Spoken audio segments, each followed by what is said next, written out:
Bismillahirrahmanirrahim. Assalamualaikum warahmatullahi wabarakatuh. Waalaikumsalam warahmatullahi wabarakatuh.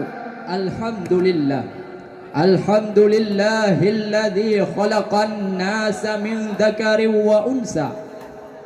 Wassalatu wassalamu ala sayyidina Muhammadin habibinal Mustafa wa ala alihi wa sahbihi ahli sidqi wal wafa. Ashhadu an la ilaha illallah wahdahu la syarika lah wa ashhadu anna Muhammadan abduhu wa rasuluh la nabiyya ba'dah. Allahumma rabbi syrah li sadri wa yassir li amri wahlul 'uqdatam min lisani yafqahu qawli. Amma ba'd.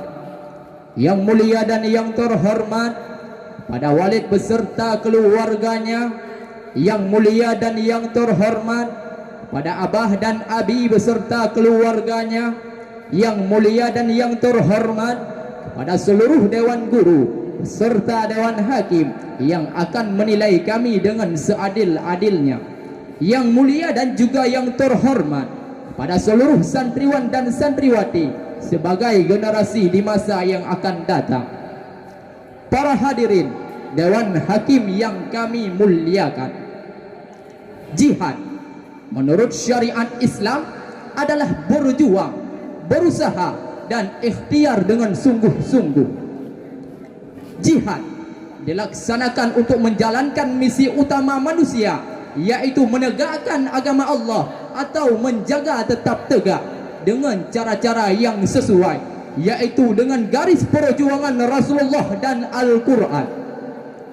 Jihad yang dilaksanakan oleh Rasulullah sallallahu alaihi wasallam adalah berdakwah agar manusia meninggalkan kemusyrikan, Menyucikan hati, memberikan pengajaran terhadap umat, dan mendidik manusia agar sesuai dengan penciptaan mereka, yaitu menjadi khalifah Allah di bumi melalui jalan perdamaian dan saling mengasihi. Hadirin, masih ada dalam ingatan kita tragedi 11 September 2001 di mana pusat ekonomi dunia yang terbangun di Menara Kembar World Trade Center New York, Amerika Serikat hancur lebur dihantam oleh dua pesawat komersil yang dibajak oleh sekelompok orang yang kemudian dikenal sebagai musuh dunia, yakni Al-Qaeda. Kemudian terdapat dua dampak pasca tragedi tersebut.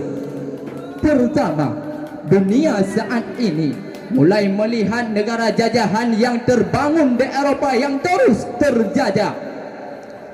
Kemudian yang kedua, terdapat dunia saat ini mulai melihat keadaan negara Islam yang terbangun pesat di negara Eropa yang terus terjajah, dirampas sumber daya alamnya. Hingga saat ini hendaknya perlu dilakukan perdekatan ulang tanpa tindakan militer, namun hasilnya mereka saat ini tetap tertindas. Sehingga inilah saatnya untuk mempropaganda dan mengadu domba umat Islam dengan menggolongkan umat Islam kepada dua kelompok, yakni Islam radikal sebagai basis terorisme dunia dan Islam moderat sebagai sahabat mereka. Lalu, apakah Islam telah mengajarkan tentang jihad sebagai sebuah penindasan dan teror, ataukah sesungguhnya jihad dapat menjadikan sarana untuk membangun persaudaraan? Oleh karena itu, pada kesempatan kali ini kami akan mengangkatkan satu topik syarahan dengan judul Jihad dalam Membangun Persaudaraan, dengan normatif kitab suci Al-Quran surah As-Saff ayat ke-10 dan ke-11. Na'udzu billahi minasy syaithanir rajim. Bismillahirrahmanirrahim. يا أيها الذين آمنوا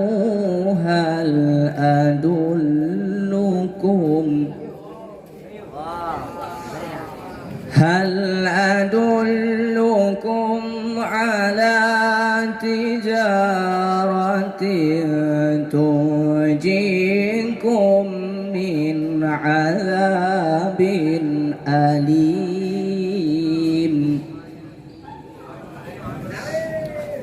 تؤمنون بالله ورسوله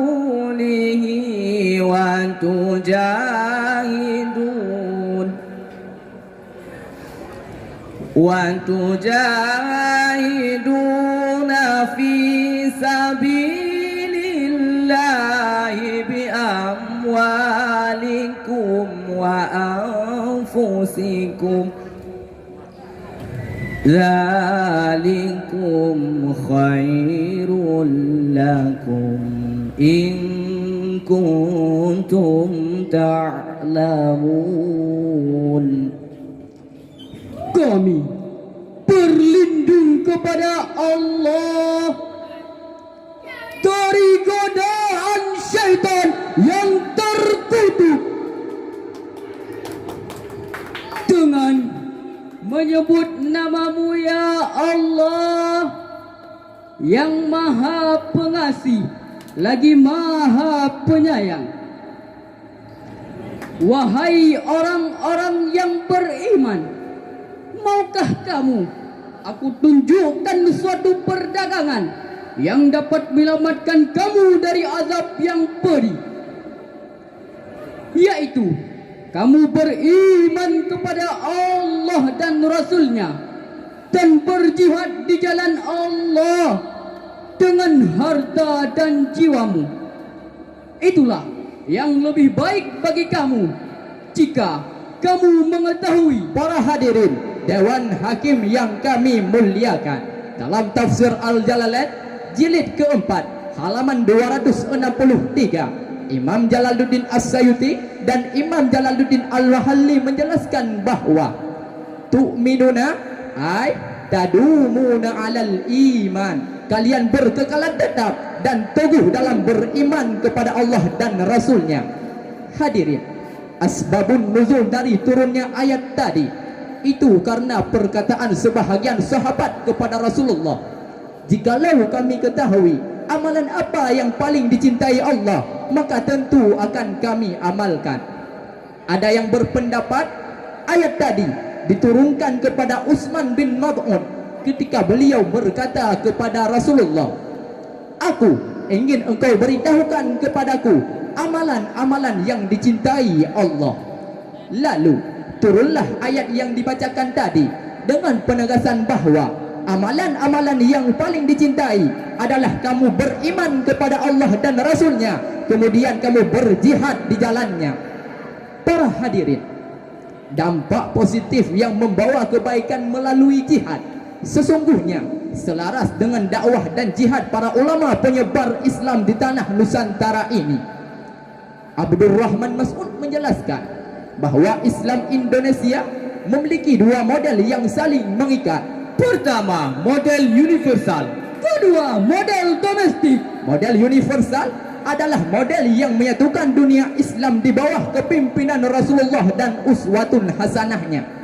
Sementara model domestik yang menjadikan dunia Islam menarik, yaitu mereka yang bermakmum dari model-model Wali Songo. Mereka adalah Wali 9 yang namanya demikian telah berhasil merubah Nusantara Hindu dan Buddha dalam agama Islam. Lalu muncul sebuah pertanyaan, apakah model Indonesia yang menggerakkan jihad sebagai sarana irhab ataupun terorisme merupakan model jihad di Indonesia? Jawabannya tentulah tidak. Islam Indonesia dibangun dengan model toleransi terhadap produk-produk lokal budaya yang ada. Islam Indonesia tidak memberantas tempat-tempat Islam yang berbeda dengan mereka. Bahkan begitu banyak masjid-masjid di Indonesia yang dibangun dengan model budaya mereka, dan jauh dari model tanah Arab. Untuk itu, marilah kita jadikan jihad di Indonesia ini jihad yang dapat menciptakan persaudaraan, sebagaimana yang telah dilakukan oleh para pendahulu kita, penyebar Islam di tanah Nusantara. Bukan seperti yang dilakukan oleh para pembajak Islam yang membesarkan nama Islam melalui tindakan teror terhadap orang yang berbeda dengan mereka. Lalu, bagaimanakah cara kita untuk membangun persaudaraan antar sesama umat Islam dalam memaknai perbedaan terhadap teks-teks jihad? Untuk itu, mari sama-sama kita renungkan firman Allah di dalam Al-Quran, surah Al-Hujurat ayat ke-10. إنما المؤمنون إخوة فأصلحوا بين أخويكم واتقوا الله لعلكم ترحمون. Sadaqallahul azim. Sesungguhnya orang-orang mukmin itu bersaudara. Karena itu, damaikanlah antara kedua saudaramu yang berselisih, dan bertakwalah kepada Allah agar kamu mendapat rahmat. Maha benar Allah atas segala firman-firman-Nya. Para hadirin Dewan Hakim yang kami muliakan, dalam tafsir Al-Jalalain jilid keempat halaman 142, Imam Jalaluddin As-Sayuti dan Imam Jalaluddin Al-Mahalli menjelaskan bahwa innamal mu'minuna ikhwatun fiddin, ay min haisu innahum yantasibuna ila aslin wahidin wa huwal iman, karena mereka disatukan dalam satu pondasi, yaitu iman. Adapun kata akhawaikum merupakan bentuk dual dari kata akhu. Penggunaan bentuk dual di sini untuk mengisyaratkan bahawa jangankan banyak orang, dua pun jika mereka berselisih harus diupayakan islah antar mereka, sehingga persaudaraan dan hubungan harmonis mereka terjalin kembali. Tabat Habai menulis, hendaknya kita menyadari firman Allah yang menyatakan bahawa sesungguhnya orang-orang mukmin itu bersaudara. Itu merupakan ketetapan syariat yang berkaitan dengan persaudaraan antara orang-orang mukmin dan yang mengakibatkan dampak keagamaan serta hak-hak yang ditetapkan oleh agama. Para hadirin, semasa kepimpinan Rasulullah dan Khulafaur Rasyidin, di antara lain diriwayatkan bahawa Abu Bakar sebelum mengirim pasukan untuk berperang melawan pasukan Romawi, Abu Bakar memberikan pesan kepada pasukannya yang kemudian menjadi etika dasar dalam membangun persaudaraan, yaitu jangan berkhianat, Jangan berlebih-lebihan, jangan ingkar janji, dan jangan menzalimi. cuplikan kecil kisah penggusuran. Para hadirin Dewan Hakim yang kami muliakan, kesimpulan yang dapat diambil dari syarahan tadi adalah persatuan dan kesatuan akan melahirkan rahmat bagi mereka semua, sementara perpecahan dan peretakan akan mengundang lahirnya bencana bagi mereka. Akhirnya, melalui ajang musabakah ini, kami ingin menghimbau untuk seluruh masyarakat Indonesia, marilah kita berjihad di jalan Allah dengan menghormati lokal-lokal wisdom bangsa ini, sehingga jihad dapat menciptakan persaudaraan yang kuat antar sesama umat Islam, sebagaimana dalam bait Alfiyah, wa faslu mashghulin bi harfi jarri aw bi idafatin ka waslin yajri. Persatuan itu adalah membuat adanya yang bersumber dari perbedaan, dan jarak adalah sumber persatuan. Wahai saudara lung urang Aceh, ku tanya mandumu saudara, baik pagi-pagi. Wahai saudaraku orang Lampung, kham semua gean. wahai saudaraku orang Tionghoa, cacatu cik terjebanya cancailah. Oleh karena itu, mari kita tingkatkan ukhuwah basyariah, Ukhuwah bataniyah Ukhuwah Islamiyah demi mendapatkan rahmat Allah Subhanahu wa taala. Amin ya rabbal alamin. Hanya inilah yang dapat kami sampaikan. Wabillahi taufiq wal hidayah. Assalamualaikum warahmatullahi wabarakatuh. Waalaikumsalam warahmatullahi wabarakatuh.